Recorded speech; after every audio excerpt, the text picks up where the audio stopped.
Hey everybody, thank you for joining us today. I'm Pastor Hans, and whether you're sitting on your couch watching, or you're watching on a device, or you're with one of our partners, such as our friends at Westmo, we're just so glad you chose to spend a little of your day with us today.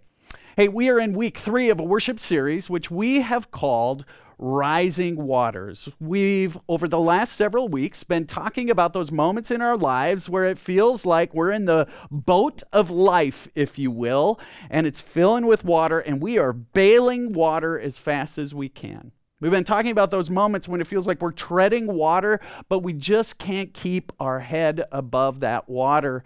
We're talking about those moments when we lay out all these plans, and that's when we look to see the tide rolling in, coming on in to destroy all our well-laid plans.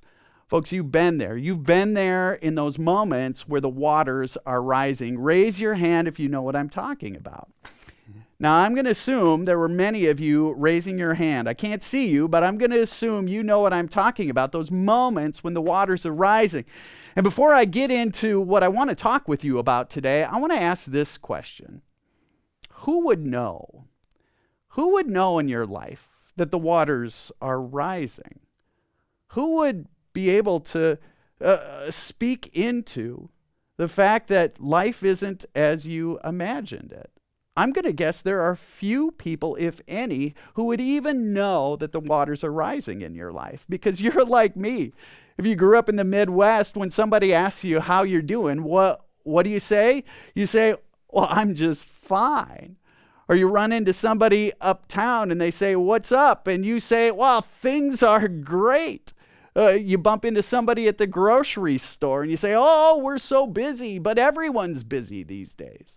Or maybe in that moment when someone goes, hey, you don't seem quite yourself, you say, oh, I'm stressed, but who isn't stressed these days? We do this, don't we? We sort of put up this wall and we keep what's really going on inside us. We don't want to share our rising waters with anybody else. And do you know the place we do that better than anywhere else? We do it, sadly, at church. You know this. You walk into church, and for whatever reason, many of us were led to believe that church is the place where you got to have it all together. I mean, World War III might have broken out in the minivan on the way to church, but the moment you cross the threshold of the door at church, kids, you've seen this. What do mom and dads do? They start to look like this, right? They put that plastic grin on their face as though everything is okay. When I was dating my wife way back when, I stayed at their house on a weekend, and Sunday morning, my father-in-law declared we're going to church.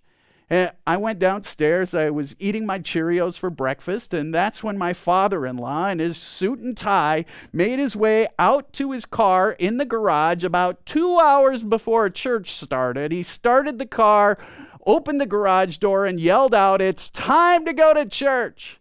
Well, I was a guest, so I put my Cheerios down, made my way out to his truck. But there were a couple other family members who slowly made their way out, and we waited for a while, and that's when finally Katie's sister, a grown adult, made her way out to the minivan, and she was not happy. She stomped into the minivan, she sat down, and that's when she went, "Ugh, I didn't even get to brush my teeth." And let me tell you, it was a cold ride to church that morning. But the moment we got to church, everybody was happy to be at church. We looked like Ken and Barbie. Everybody was happy. We do this.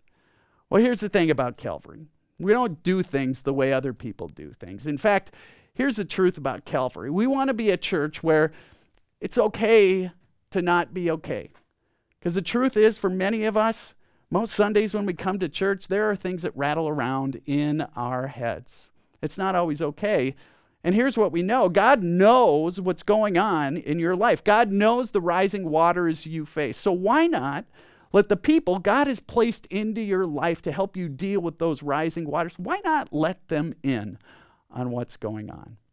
You see, that's what this series is all about. This series, which we've called Rising Waters. And so a couple of weeks ago, I kicked off the series and I talked about those moments when life is just too much.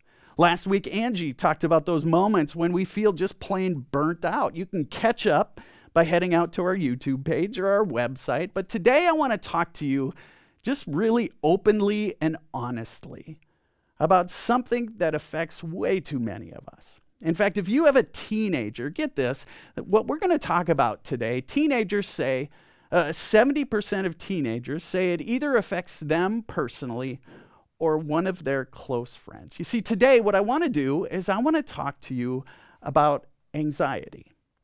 I want to talk to you about those moments in our lives when the anxiety is just too much. Now, I don't know about you, but nobody talked about anxiety when I was a kid. Anxiety is this thing that fills us with sort of constant stress. It's this thing that has us worried and afraid and fearful. And for some people, it can even be debilitating. It can cause them to not want to leave their house and in some cases not want to leave their bed in the morning. Now, for some of us, this thing called anxiety, it's hard for us to wrap our heads around it, especially for those of you who are maybe 60 and older. Because researchers will suggest that you're the demographic, you who are 60 and older are the demographic who are least affected by anxiety. But there are some statistics I want to share for you because anxiety is sort of an epidemic in our country. A couple of statistics. Anxiety is the most common mental health concern in the U.S. today. While less than 5% of adults 60 and older are affected by anxiety, get this, 62% of Americans experience some degree of anxiety. Women are 2 times as likely to deal with anxiety than men. If you have a college student, listen to this. 1 in 3 college students seek professional help for anxiety. 1 in 5 Americans are prescribed mental health medications for anxiety or depression. And if you have a teenager or you care about teenagers, listen to this. Nearly 1/3 of all teenagers suffer from diagnosed anxiety disorder. And as I started, 70% of teenagers feel anxiety is a major problem either with themselves or their peers. And they point to pressures to get good grades, to look good, to fit in, to excel in sports and activities as the major sources of their anxiety. You see, folks, anxiety is a problem. And it's not just a problem out there, it's a problem in here. And for many of us, it's a problem right here. Here's a definition of anxiety. Anxiety is a feeling of fear, dread, and uneasiness. It might cause you to sweat, feel restless and tense, and have a rapid heartbeat. It can be a normal reaction to stress, but for people with anxiety disorders, the fear is not temporary and it can be overwhelming. Anxiety is that feeling that just you cannot shake, of stress, worry, being afraid. For some people, it causes their heart to beat rapidly, causes them to lose their breath from time to time. For many, it causes them to not be able to get a full night's sleep. And probably the common symptom of anxiety is this constant worry that the worst case scenario is going to play itself out every day in their lives. You see, anxiety is a real problem. I also think, though, anxiety can be a gift.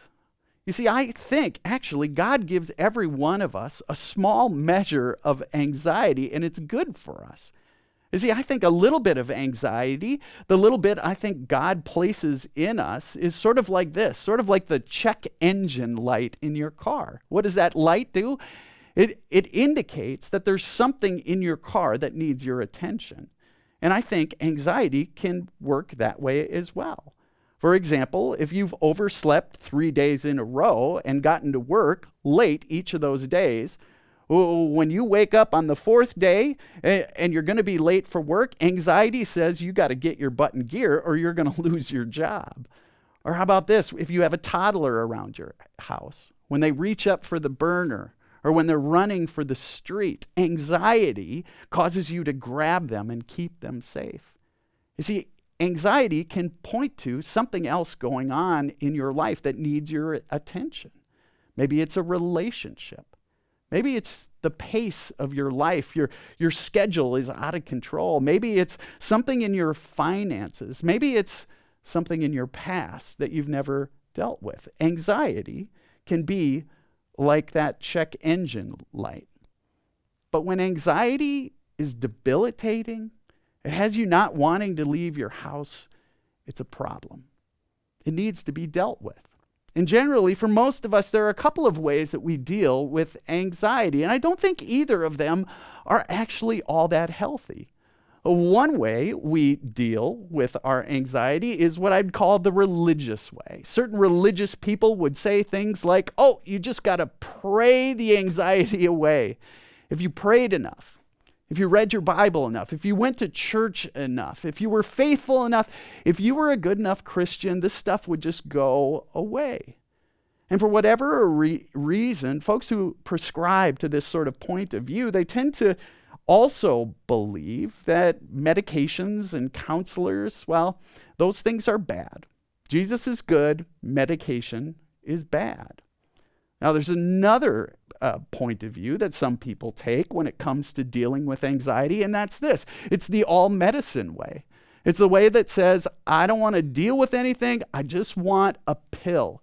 Doc, give me something to make it all go away. I don't want to feel any of it. It's a point of view that doesn't necessarily want to take into consideration what causes the anxiety. Is there something in your relationship?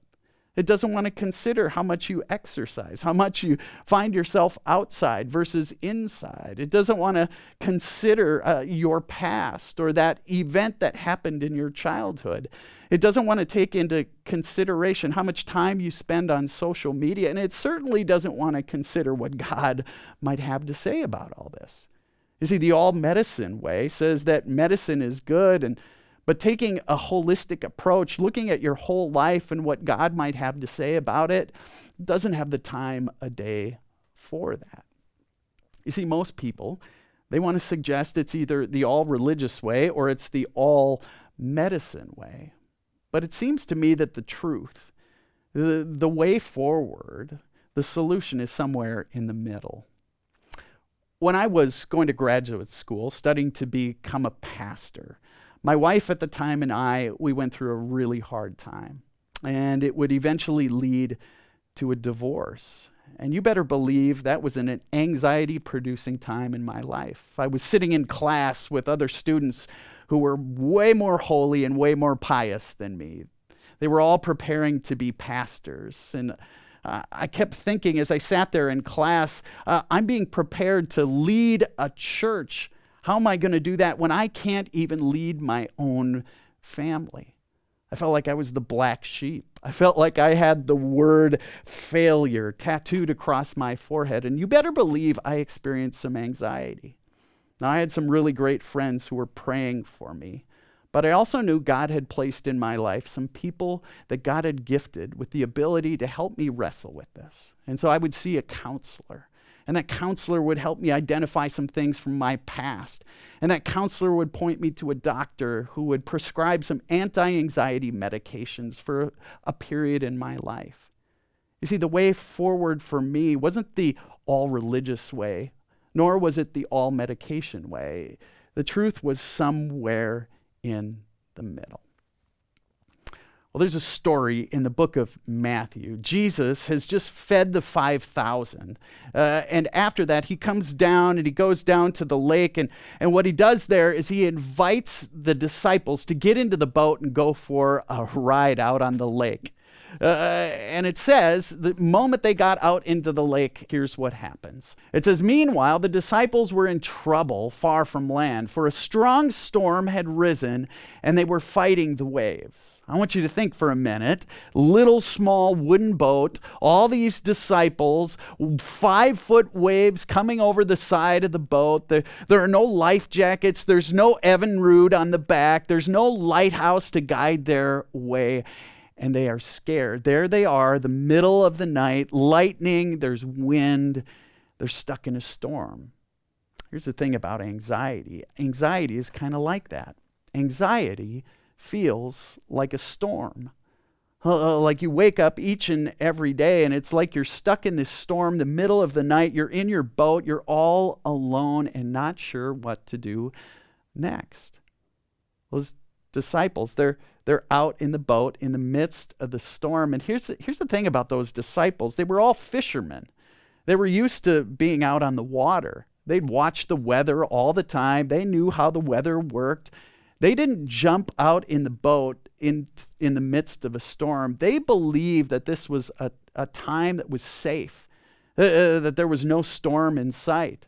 You see, those disciples didn't choose to go out in the storm. And here's the thing about the people in your life who experience anxiety. They didn't choose the storm. I think sometimes for some of us, it's hard to understand.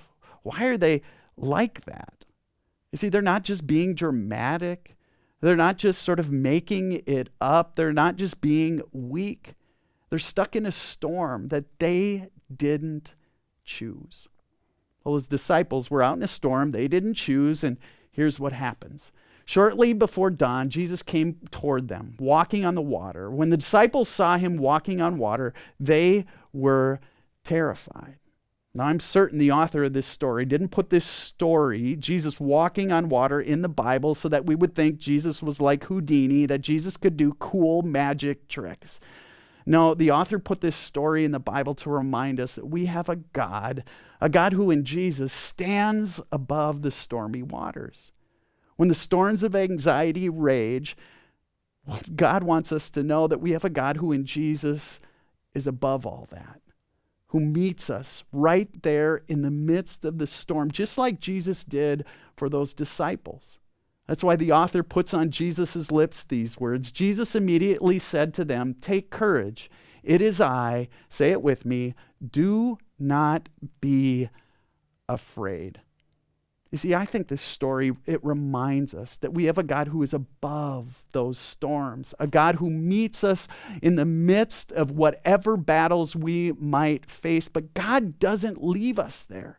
God knows that there will be storms in our lives, but isn't satisfied with us just staying there. We know this because a few chapters earlier in Matthew chapter 6, we hear these words. "I tell you," Jesus said, "do not worry about your life." A better translation would be like this. "I tell you, do not be anxious about your life." This God of ours knows we will experience anxiety. And then he goes on to tell us what he invites us into in those moments of anxiety. He would go on and say this, "I tell you, do not be anxious about your life, what you will eat or drink, or about your body, what you will wear. Is not life more than food and the body more than clothes?" This God knows that we will experience anxiety. There will be things that'll raise our blood pressure. But then he says, this is how I invite you to deal with that. He says, "Look at the birds. Look at the birds of the air. They do not sow or reap or store away in barns, and yet your heavenly Father feeds them. Are you not much more valuable than they?" He goes on, and why are you anxious about clothes? See how the flowers of the field grow. They do not labor or spin. If that is how God clothes the grass of the field, will he not much more clothe you? So do not be anxious. When we're anxious, this God of ours says, I want you to look at the birds. I want you to look at the flowers. Look at the grass.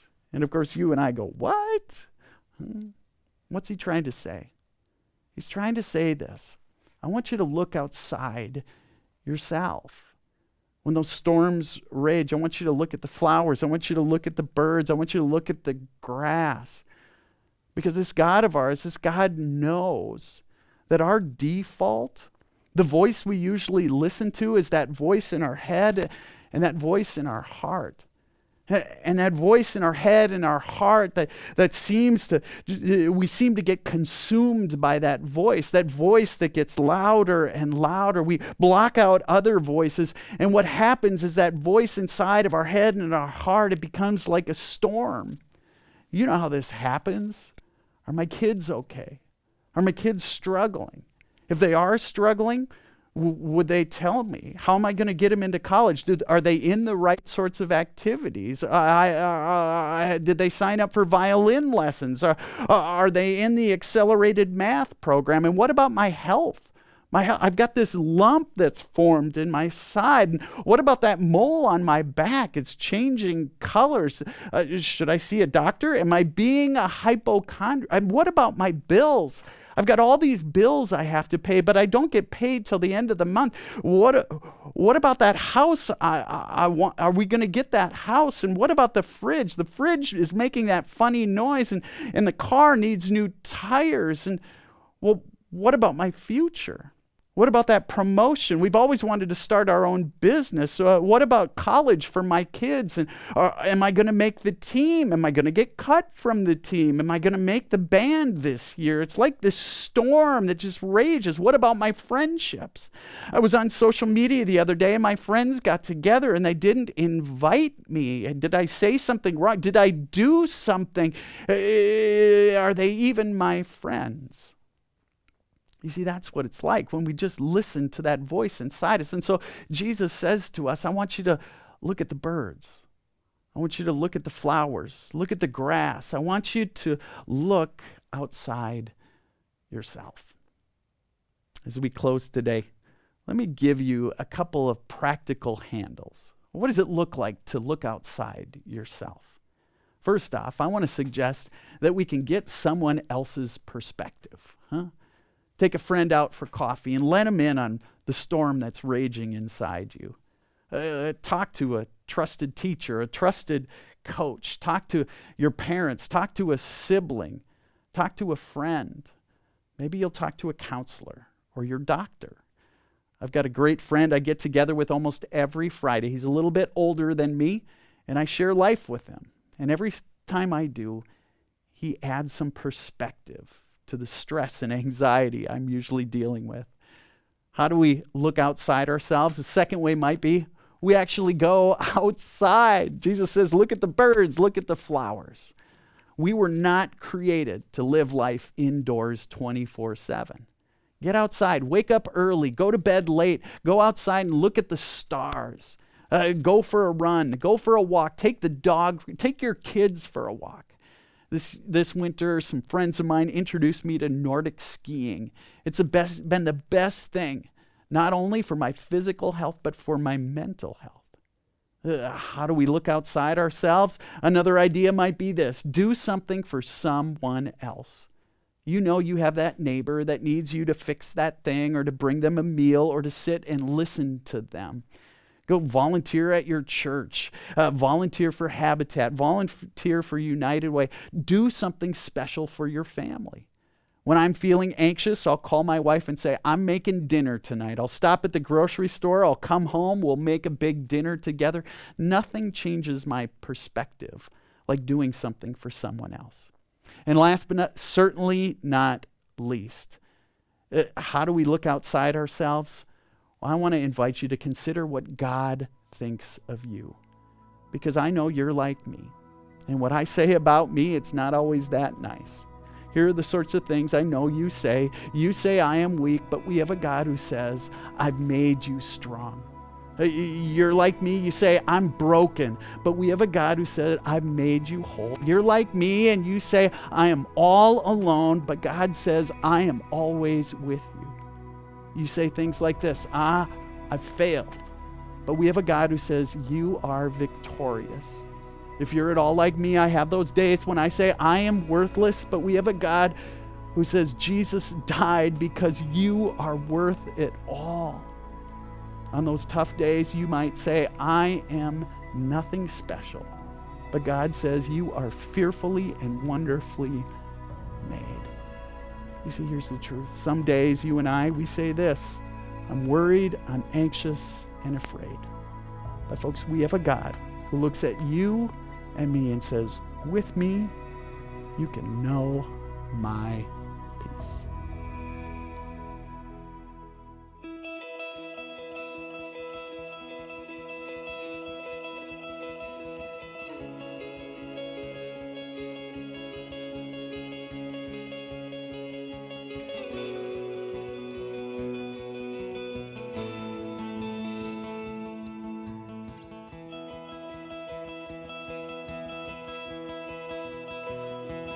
Why are you striving these days? Why are you trying to earn grace? Why are you crying? Let me lift up your face. Just don't turn away. Why are you looking for love? Why are you still searching as if I'm not enough? To where will you go, child? Tell me, where will you run? To where will you run?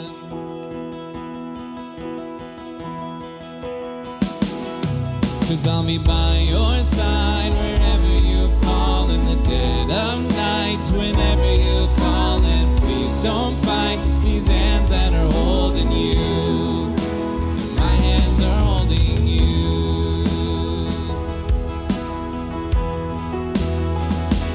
Look at these hands at my side. They swallowed the grave on that night when I drank the world's sin so I could carry you in and give you life. I wanna give you life. 'Cause I'll be by your side wherever you fall in the dead of night. Whenever you call, and please don't fight these hands that are holding you. My hands are holding you here at my side wherever you fall in the dead of night. Whenever you call, and please don't fight these hands that are holding you. My hands are holding you. 'Cause I love you, and I want you to know that I love you, and I'll never let you go. 'Cause I'll be by your side wherever you fall in the dead of night. Whenever you call, and please don't fight these hands that are holding you. My hands are holding you here at my side wherever you fall in the dead of night. Whenever you call, and please don't fight these hands that are holding you. My hands are holding you here at my side. My hands are holding you.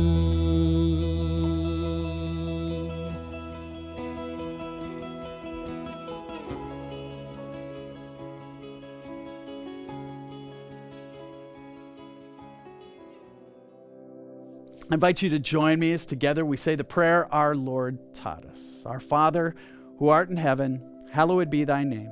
Thy kingdom come, thy will be done, on earth as it is in heaven.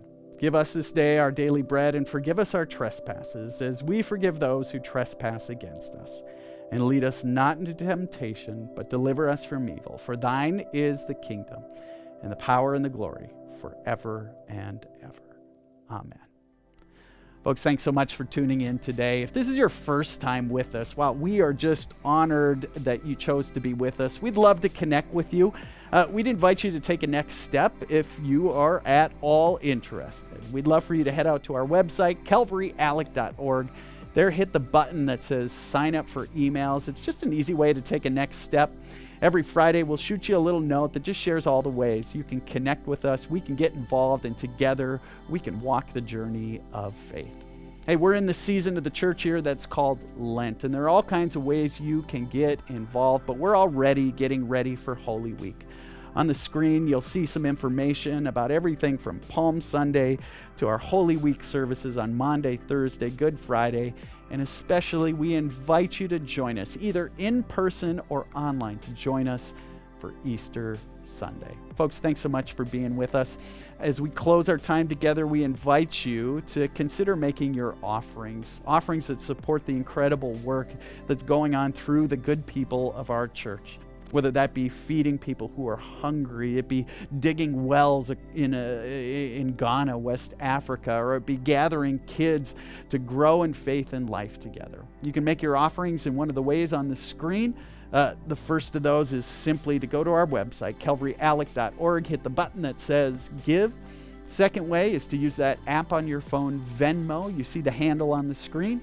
Third way, if you're not maybe sure about technology, just go ahead and write a check and drop it in the mail to the address on the screen. And if you're just not certain how to make your gift, or you want to talk to us about a special gift, we'd love to talk to you. You can use the phone number on the screen. Give us a call. We'd love to talk to you about living the generous life that God is calling every last one of us to. Thanks so much for tuning in, folks. Have a good one.